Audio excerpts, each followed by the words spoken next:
Well, hello everyone, and welcome to this Phoenix Point information video.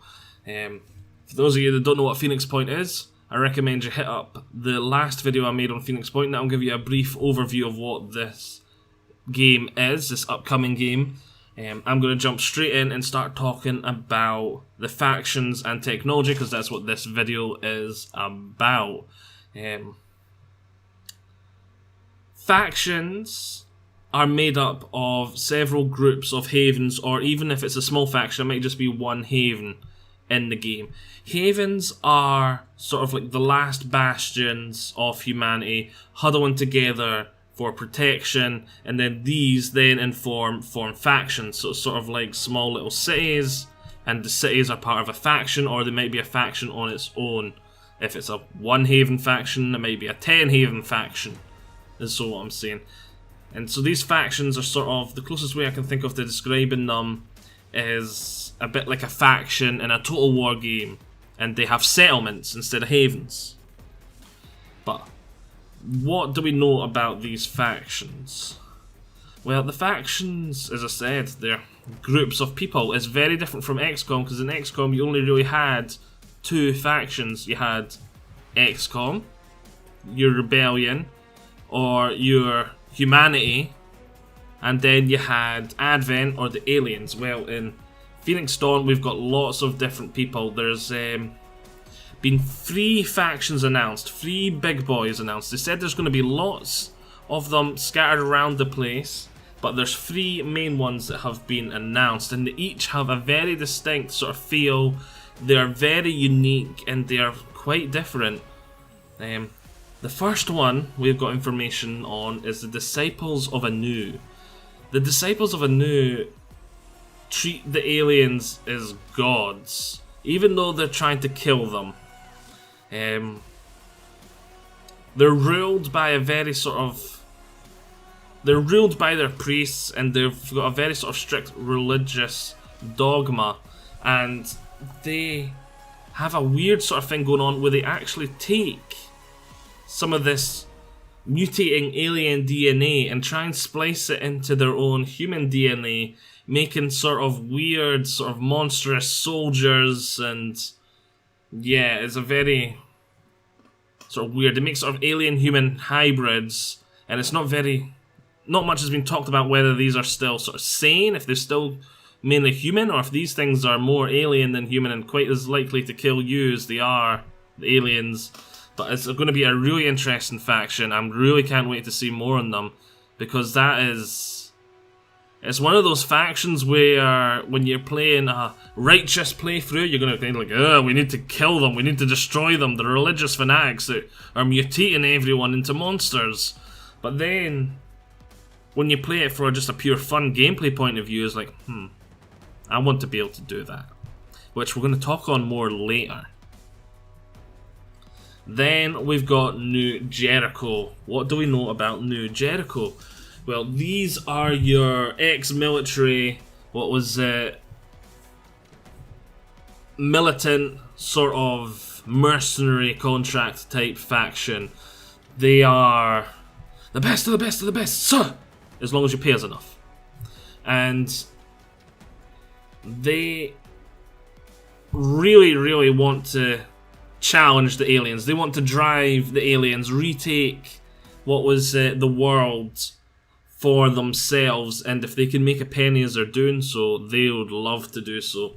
They have a lot of funding from a former billionaire before the fall, and all that mutating stuff started coming, is they're sort of behind them, backing them, so they've got no problems with money, and they've got no problems making money, and they're going to be out there fighting, killing, and doing what they do best. Then the other faction we have information on is, I'm not really sure how you pronounce this one, Syndrion?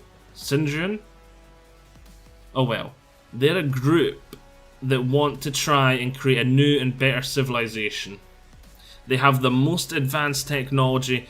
They're wanting to be the phoenix that rises from the ash of the old world. They're not wanting to repeat the mistakes of our current world, so to speak, with like global climate change, that sort of thing. They're not wanting to repeat the mistakes of the past. They're wanting to build a new and better human civilization, learning from our past mistakes.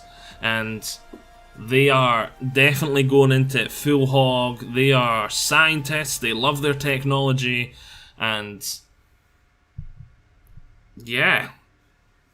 They're sort of like a cross between a scientist and a green sort of party melded together. So they're mad science, but they're also mad green thumbed, and they want to build and remake the world as a paradise, utopian world, which is almost the exact opposite. Things could not be worse in Phoenix Point. They have definitely got their work cut out for them if they want to be a successful in the, well, I suppose we're never going to see their goals successful no matter how we play Phoenix Point, unless something big really happens, like they've got some sort of equivalent of a doomsday weapon, but it's more like a...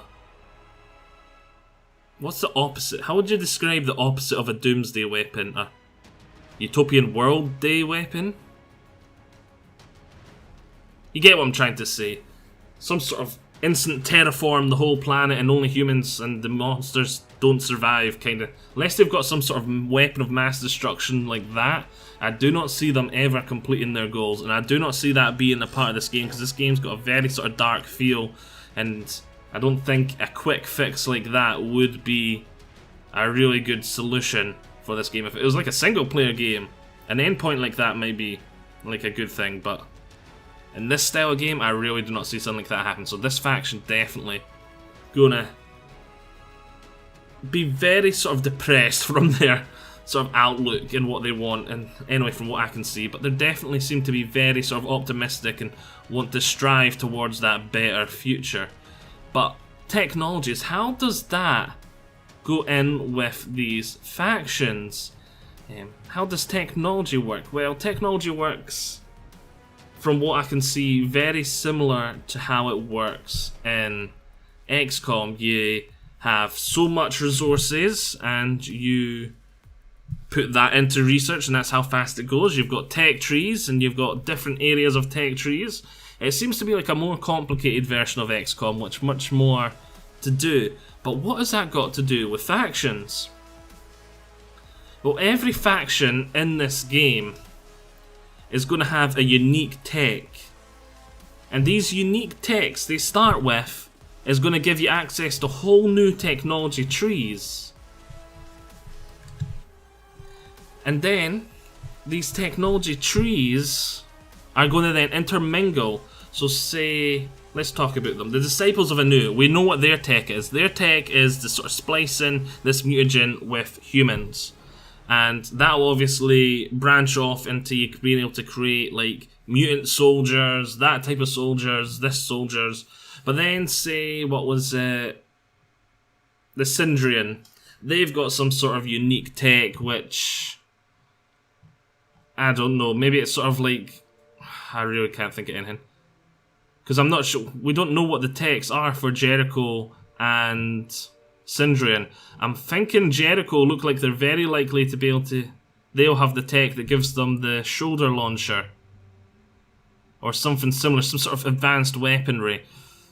So yeah, we'll go with this one. Say Jericho gives you advanced weaponry, and we know the Disciples of Anu give you the sort of mutant soldiers.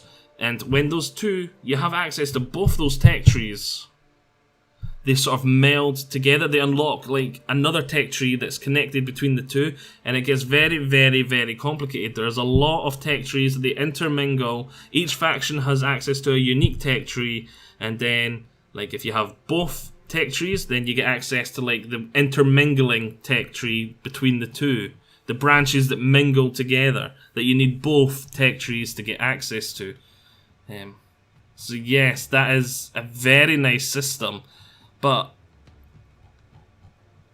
there is one faction I have not talked about yet, and that is the Phoenix Point. So everyone's like, wait a minute, we don't get to start as one of these factions, the Mutating faction, the Soldier faction, or the Syndrian. No, you don't start as them. You start as Phoenix Point, and you're always the Phoenix Point faction. And at first that sounds bad, but I actually quite like this system. The way you go about getting access to these special trees and that sort of stuff that each faction has is you either have to destroy them and take them over and assimilate them into you, or you have to ally with them and be very good friends with them, so they like go, right, here's our technology, you can use it as well for the betterment of both of us. They're your two ways to get access to the other faction's technology, and obviously allying with one faction might make it a wee bit harder to ally with another faction. For example, I really do not see the Disciples of Anu getting on well with New Jericho. They are probably going to be the bitterest of enemies. The religious fanatics that want to worship the aliens and are basically don't want to improve the world, they want it to stay the way it is. The aliens are the gods. Then you've got New Jericho that wants to try and take the world back and fight the aliens for humanity. And I can even see, well, the Disciples of Anu, they're definitely not going to get on with the Syndrian either, who want to take the ashes of our fallen world and try and create a new world. So they're obviously not going to get on well with Anu either. Though New Jericho and Syndrian, they look like they could easily get on quite well. Actually, I could even see Syndrian hiring New Jericho to kill some aliens for them, that sort of thing. They could have a mutual benefit sort of relationship there. And that brings us on to the next thing I wanted to talk about with all these factions, and that is diplomacy. It's something we never really got to see in XCOM, and it is, when you're talking on war on a world scale, I think it's something that's going to be very important and very nice to see, and it's going to give you so much replayability in this game. Because when you first think, oh wait, you don't get to play as these different factions, that's going to kill replayability. But then you realise, oh, I'm the Phoenix Point, I can ally with the Disciples of Anu and like work to their agenda or work to my own agenda similar, and you're creating your own sort of faction, and it's giving you even more replayability because it's not confining you to the Disciples of Anu. You can do whatever you want but still be friends with them, or you can even mimic them in your whatever you want to do, and it is going to be absolutely awesome. I'm really excited to see how this goes. The technology, this game is shaping up to be absolutely outstanding, and I really love how the technology and factions work. So you've got like most of your like technologies, like your basic upgrades for your armor and all that is all there and good. And once you've researched like Tech 1 armor upgrades, you can upgrade to Tier 2 armor upgrades. But then say you also have the New Jericho, access to the New Jericho tech.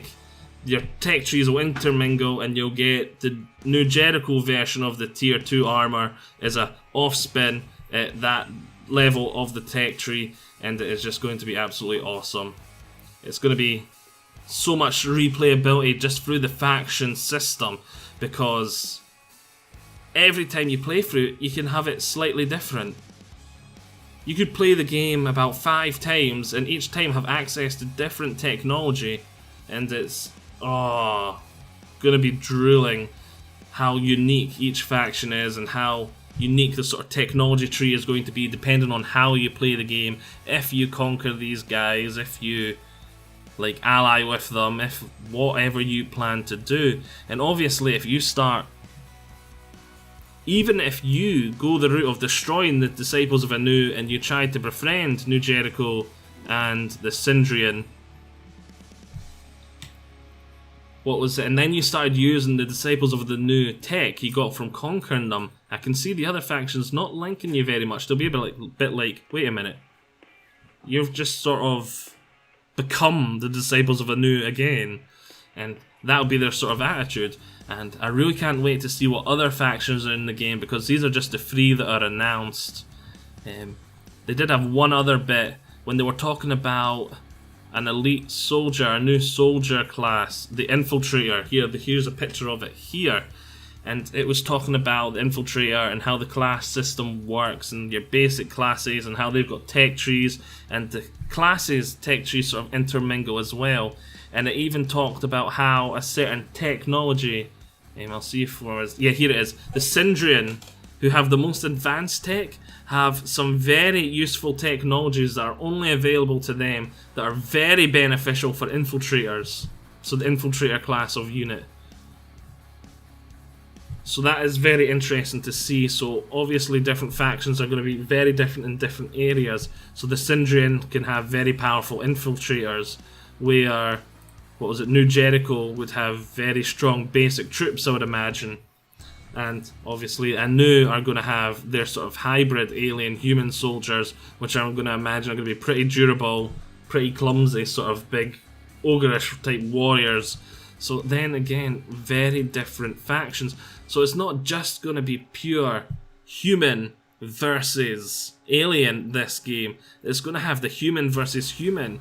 What are we going to turn the world into? So even if we manage to defeat the aliens, or the mutants, whatever you want to call them, the things from the ocean, are we going to have a world that is left that is worth looking after? I hope you've all enjoyed this video of me rambling on about the mechanics of Phoenix Point. I hope you've learnt a wee bit about the game. I'll see yous all next time. Bye-bye.